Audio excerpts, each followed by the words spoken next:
हर हर महादेव दोस्तों। 1 अगस्त 2025 सावन शुक्रवार अष्टमी तिथि के दिन एक दीपक से कर लेना यह एक उपाय होगी। हर मनोकामना पूरी मिलेगी, सभी दोषों से मुक्ति, इतना धन आएगा कि संभाले नहीं संभलेगा। भगवान भोलेनाथ जी के आशीर्वाद से पूरे साल धन बरसता रहेगा। दोस्तों, जैसा कि आप सभी लोग जानते हैं कि 1 अगस्त को सावन शुक्रवार अष्टमी तिथि पड़ रहा है, इसीलिए यह दिन बहुत ही खास है। क्योंकि देखिए दोस्तों, गुरु जी ने कहा है कि जब भी सावन शुक्रवार अष्टमी तिथि पड़े तो आपको सिर्फ और सिर्फ एक दीपक वाला उपाय करना चाहिए। यह उपाय इतना खास है कि अगर आपने सही मुहूर्त पर सही क्रिया अनुसार एक दीपक वाला उपाय कर लिया, जो प्राचीन काल के समय का महा उपाय है, तो मान के चलिए दोस्तों, भगवान भोलेनाथ जी के आशीर्वाद से आपके जीवन का कितना ही बड़ा दुख हो, उससे आपको मुक्ति मिल जाएगी। आपकी कोई भी मनोकामना हो, मान लीजिए आप नौकरी की तैयारी कर रहे थे, आपकी नौकरी लग जाएगी, आपका बंद पड़ा व्यापार चल पड़ेगा। जिस बीमारी से आप बहुत दिनों से परेशान थे, उस बीमारी से आपको मुक्ति मिल जाएगी। आपके जीवन में धन आना शुरू हो जाएगा। आपके जीवन में धन आने के सारे रास्ते खुल जाएंगे और मान के चलिए दोस्तों, फिर आपको किसी भी प्रकार की परेशानी का सामना नहीं करना पड़ेगा। इसीलिए दोस्तों, इस दिन आप लोगों को इस वाले उपाय को जरूर कर लेना है। भले ही आपने पूरे साल भर इस उपाय को ना किया हो, पर अगर आपने इस सावन शुक्रवार अष्टमी तिथि के दिन अगर इस वाले उपाय को कर लिया, तो आपको इस उपाय को करने का वह फल मिलेगा जिसकी आपने कभी कल्पना भी नहीं करी होगी।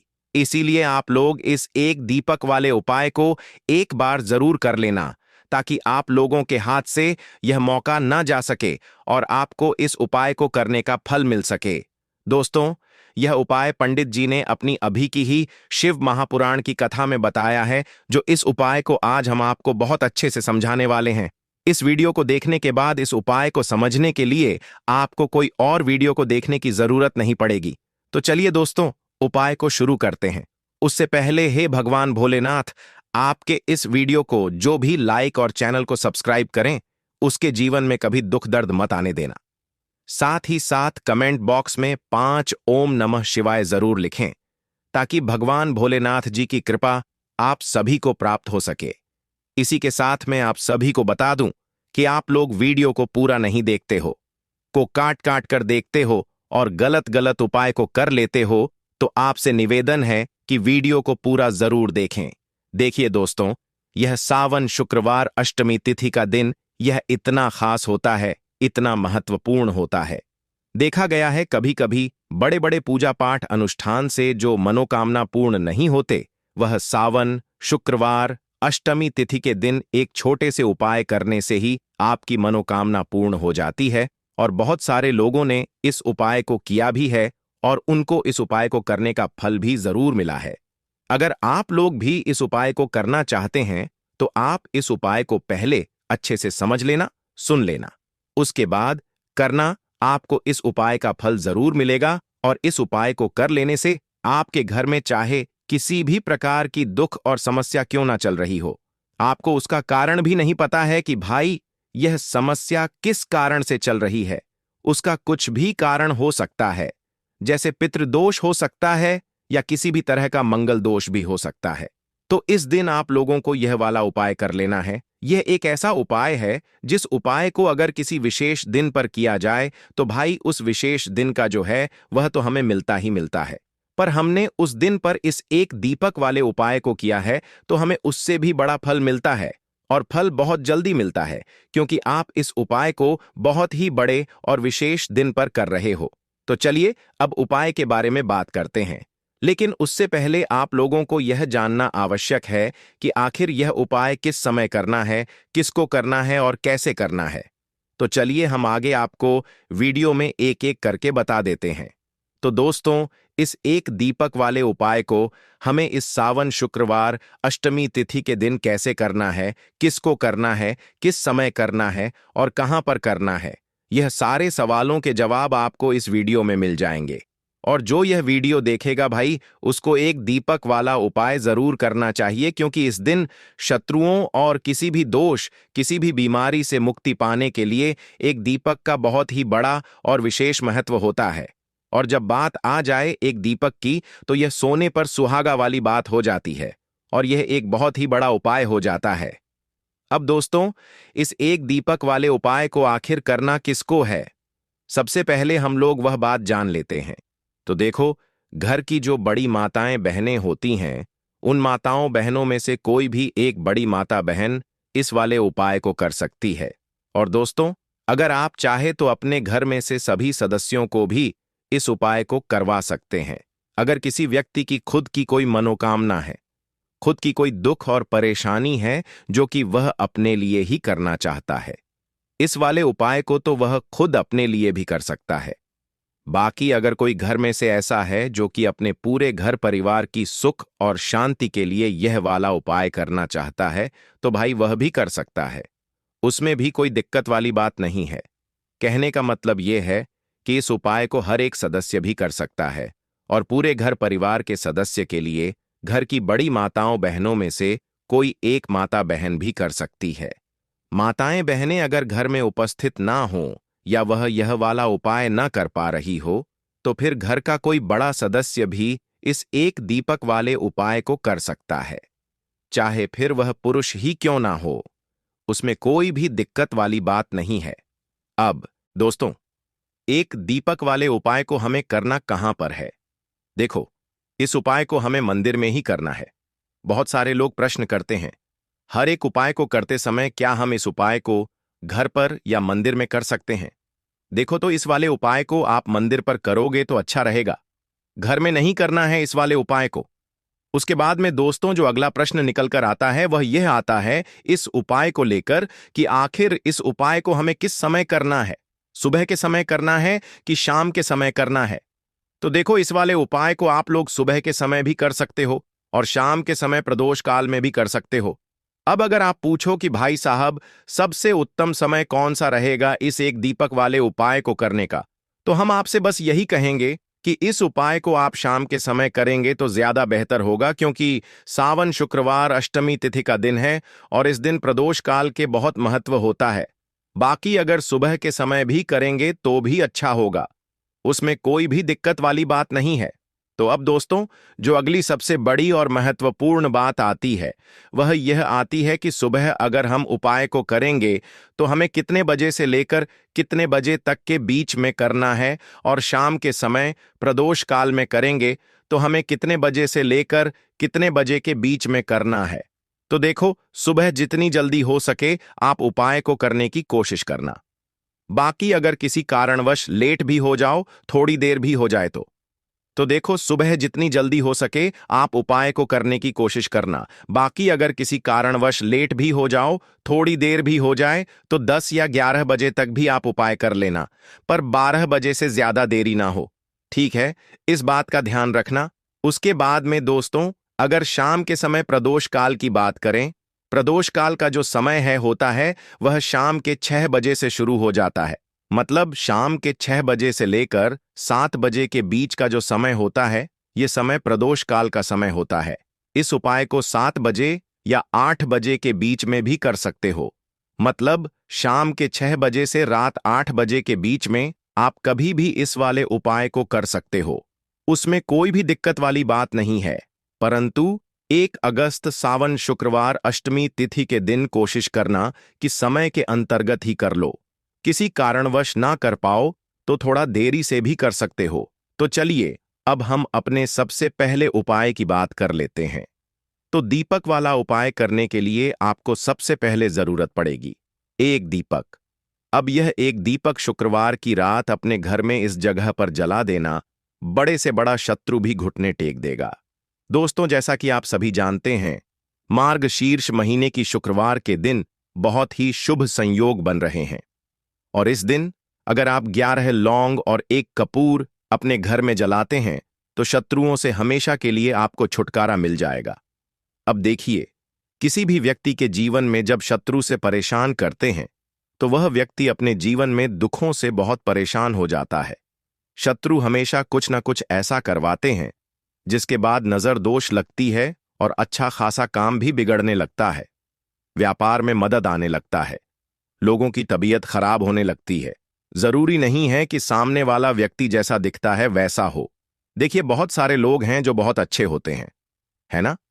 लेकिन कुछ लोग ऐसे होते हैं जो कब आपके शत्रु बन जाते हैं, आपको खुद भी पता नहीं चलता है। एक तो वह शत्रु होते हैं जो सामने से सीधे सीधे हम पर वार करते हैं, है ना? एक शत्रु ऐसे भी होते हैं जो कि पीठ पीछे कुछ होते हैं और सामने से कुछ होते हैं, है ना? ना। तो ऐसे शत्रु होते हैं गुप्त शत्रु, और ऐसे शत्रुओं से हमेशा आपको बचकर रहने की जरूरत होती है। आप अपने शत्रुओं को शांत भी कर सकते हैं, और इस उपाय को करने से आपको शत्रुओं से छुटकारा भी मिल जाएगा। लौंग जो होती है, यह शिविर शक्ति का स्वरूप होती है, और आप सभी जानते हैं कि महादेव जिसके साथ हो, ना साक्षात काल भी आकर उसका कुछ बिगाड़ नहीं पाता है। अच्छा, शुक्रवार का जो दिन होता है, यह इतना उत्तम होता है कि आप इस दिन अपने पितरों को प्रसन्न कर सकते हैं, धन प्राप्ति के लिए उपाय कर सकते हैं, और शत्रुओं से भी छुटकारा पा लेते हैं। जब 11 लौंग का उपाय और एक कपूर का उपाय अपने घर पर करते हैं तो बात कर लेते हैं। सबसे पहले उपाय की, जो कि पितरों को प्रसन्न करने के लिए है।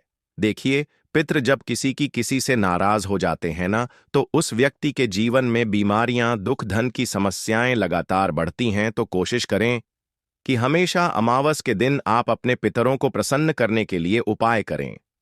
अच्छा, पितृदोष अगर घर में जरा सा भी होता है ना, तो सबसे ज्यादा कष्ट जो आता है वह बच्चों के जीवन पर आता है। बच्चों का मन पढ़ाई में नहीं लगता है, उन्हें आसानी से जीवन में सफलता नहीं मिलती है। बहुत सारे लोगों के यहां संतान को लेकर बहुत समस्याएं होती हैं कि संतान नहीं हो रही है ना? तो पितरों को प्रसन्न करने के लिए आपको इस दिन क्या करना है कि सूर्य भगवान को अर्घ देना है। तो थोड़ा सा तांबे का लौटा अगर हो तो तांबे के लौटे में जल भर लें, वरना किसी भी लौटे में आप जल लें। उसके अंदर आपको क्या करना है, थोड़े से अक्षत के दाने डालने हैं, थोड़े से चावल के दाने, थोड़ी सी केसरी डाल लें। अगर लाल फूल है तो लाल फूल डाल लें और सूर्य भगवान को अर्घ दें। अगर भी आप जल चढ़ा देते हैं, अर्घ दे देते हैं, तब भी आपके घर से पितृदोष दूर होता है। तो जब भी आप शुक्रवार के दिन सूर्य भगवान को अर्घ देते हैं, इससे आपके पितृ प्रसन्न होते हैं। साथ ही साथ अगर आप कर सकते हैं तो पीपल का जो पेड़ होता है, इसमें भी हमारे पितरों का वास माना जाता है। तो आपको क्या करना है कि एक लोटे में या किसी भी बर्तन में आपको जल लेना है। उसमें थोड़े से आपको काले तिल के दाने डालने हैं, काला तिल डालना है। साथ ही साथ आपको क्या करना है, थोड़े से मिश्री के दाने डालने हैं। गुड़ भी आप यहां पर डाल सकते हैं। अब यह मीठा जल आपको पीपल के पेड़ में चढ़ाना है। आपके घर के आसपास जहां भी पीपल का पेड़ हो, आप शुक्रवार के दिन सुबह के समय में पीपल की जड़ में यह मीठा जल चढ़ाएं और अपने पितरों से क्षमा याचना करें। साथ ही साथ दीपक अगर आप लगा सकते हैं तो पीपल के पेड़ के नीचे आपको दीपक जरूर से शुक्रवार के दिन शाम के समय में लगाना चाहिए। पितृ आपके हमेशा प्रसन्न रहेंगे और कभी भी पितृदोष की वजह से घर में कोई दुख और कष्ट नहीं आएगा। तो बहुत ही उत्तम सा यह उपाय है जो कि पितरों को प्रसन्न करने के लिए है, और जीवन के दुख कष्ट जो हैं वह बहुत जल्दी दूर होते हैं जब आप हमेशा अपने पितरों को प्रसन्न रखते हैं। तो चलिए अब बात कर लेते हैं 11 लौंग और एक कपूर घर में किस जगह पर जलाना है, और इस उपाय को करने से कैसे आप अपने शत्रुओं से छुटकारा पा सकते हैं। शत्रु कभी आपको परेशान नहीं करेंगे। शत्रु चाहे कैसे भी हो, सामने से कोई व्यक्ति शत्रु है या गुप्त शत्रु है, हर प्रकार के शत्रु जो है यह शांत हो जाएंगे और चाहकर भी आपका कुछ बिगाड़ नहीं पाएंगे। तो देखिए, उपाय को करने के लिए आपको 11 साबुत लौंग लेनी है। एक भी लौंग खंडित ना हो, टूटी हुई ना हो। एक छोटा सा कपूर का टुकड़ा लेना है, जिसे कि कपूर की टिकिया भी बोलते हैं। एक कोई भी यहां पर मिट्टी का दीपक ले लें या पीतल का बर्तन ले लें, उसके अंदर 11 लौंग रखेंगे, एक कपूर रखेंगे, थोड़ा सा देसी घी इसके ऊपर से आप डाल देंगे। अब यह आपको शुक्रवार के दिन रात के समय में, ठीक है ना, जब सूर्य अस्त हो जाता है, उसके बाद किसी भी समय आपको अपने घर में जलाना है और इसका धुआं पूरे घर में अच्छे से दिखाना है। जितने भी कमरे हैं, जितने भी रूमर्स हैं, बरामदा, आंगन, ठीक है ना, बालकनी, जो भी आपके घर में है, सभी जगह पर आपको इसका धुआं अच्छे से दिखाना है। और साथ ही साथ आपको महादेव का ध्यान जरूर करना है। देखिए, जब भी आप अपने घर में यह लौंग और कपूर शुक्रवार के दिन जलाते हैं, सबसे पहले तो शत्रुओं से छुटकारा मिल जाता है। कोई भी शत्रु कुछ भी करता है, वह आपके घर तक चीज नहीं पहुंचती है, आपका कुछ नहीं बिगड़ता है। दूसरी चीज कि जब भी लौंग और कपूर आप जलाएंगे, आपके घर पर कोई संकट नहीं आता है, आपके धन पर कोई संकट नहीं आता है, घर में कोई परेशानियां नहीं आती हैं और हमेशा आपके घर में सकारात्मक ऊर्जा बढ़ती है, पॉजिटिव एनर्जी बढ़ती है, जिसके बाद आपके घर में धन की देवी माता लक्ष्मी वास करती है। लौंग और कपूर जिस घर में कोई भी व्यक्ति जलाता है, विशेषकर शुक्रवार के दिन, तो ऐसा समझ लीजिए इसके बहुत चमत्कार हैं, बहुत ज्यादा लाभ है। तो कोशिश कर कि शुक्रवार के दिन रात के समय में किसी भी समय आप अपने घर में 11 लौंग और एक कपूर जरूर जलाएं। शत्रु जो हैं वह घुटने टेक देंगे और आपका कुछ नहीं बिगाड़ पाएंगे। साथ ही साथ धन की वर्षा भी घर में होगी और धन से जुड़ी जितनी भी समस्याएं आपके जीवन में आ रही हैं, बहुत तेजी के साथ आपके जीवन से दूर होती चली जाएंगी। तो चलिए अब बात कर लेते हैं अपने तीसरे उपाय की, और तीसरा उपाय है धन वर्षा के लिए और धन को बढ़ाने के लिए। बहुत सारे लोगों की यह समस्या होती है कि पैसा बढ़ता नहीं है। पैसा तो आता है घर में, लेकिन पैसा बढ़ता नहीं है। या कुछ लोग ऐसे भी हैं जो कहते हैं कि पैसा बढ़ेगा, तो तब जब घर में पैसा आएगा, बिल्कुल से पैसा आना बंद हो रहा है। व्यापार दिन पर दिन खराब होता जा रहा है। नहीं समझ आ रहा, किसी ने कुछ करा दिया है या फिर घर में कुछ ऐसा है, वास्तु दोष है, नजर दोष है, जिसकी वजह से घर में तरक्की लोगों की नहीं हो रही है। ठीक है ना? बिल्कुल। व्यापार धंधा सब बेकार होता चला जा रहा है। जो भी व्यापार कर रहे हैं उसमें लगातार घाटा हो रहा है। तो यह उपाय आप करिए शुक्रवार के दिन और फिर इसका चमत्कार खुद देखिए। चाहे व्यापारी हैं, आप कोई बिजनेसमैन हैं, दुकान है, आपकी हर प्रकार के काम में लाभ ही लाभ मिलता है। जब इस उपाय को आप करते हैं, आपको क्या करना है? 2 फूल वाली लौंग लेनी है, एक लाल फूल लेना है, गुलाब का फूल भी आप यहां पर ले सकते हैं। उसी गुलाब के फूल में यह 2 फूल वाली लौंग रख देनी है। एक देसी घी का दीपक आपको जलाना है, लंबी बाती का। अब ये दोनों चीजें लेकर अपने घर के मंदिर में आपको बैठ जाना है। शाम के समय में, शुक्रवार के दिन शाम के समय में जब सूर्य अस्त हो जाता है, सूर्य छिप जाता है, अब आपको सबसे पहले देसी घी का दीपक जला देना है, माता लक्ष्मी के सामने और भगवान विष्णु जी के सामने। ठीक है ना? एक देसी घी का दीपक जला देंगे और जो लौंग और फूल आपने लिया है, यह अपने सीधे हाथ में आप रख लेंगे। अब आपको माता लक्ष्मी से अपने जीवन की समस्याओं को कहना है कि मेरा काम नहीं चलता है, मेरा व्यापार अच्छे से नहीं बढ़ता है, मेरा धन नहीं बढ़ रहा है, मेरे पैसे में बढ़ोतरी नहीं हो रही है। जो भी दुख है, जो भी पैसे को लेकर समस्याएं जीवन में है, सब कुछ आपको माता लक्ष्मी और श्री हरि विष्णु से कह देना है। ठीक है ना? इसके बाद आपको मंत्र बोलना है 11 बार। ओम नमो भगवते वासुदेवाय नमः 11 बार यह मंत्र बोल देंगे और फिर वह फूल आपको माता लक्ष्मी को अर्पित कर देना है, उनके सामने चढ़ा देना है। चाहे मूर्ति है आपके घर में, माता लक्ष्मी की कोई भी तस्वीर है, प्रतिमा है, फिर आपको क्या करना है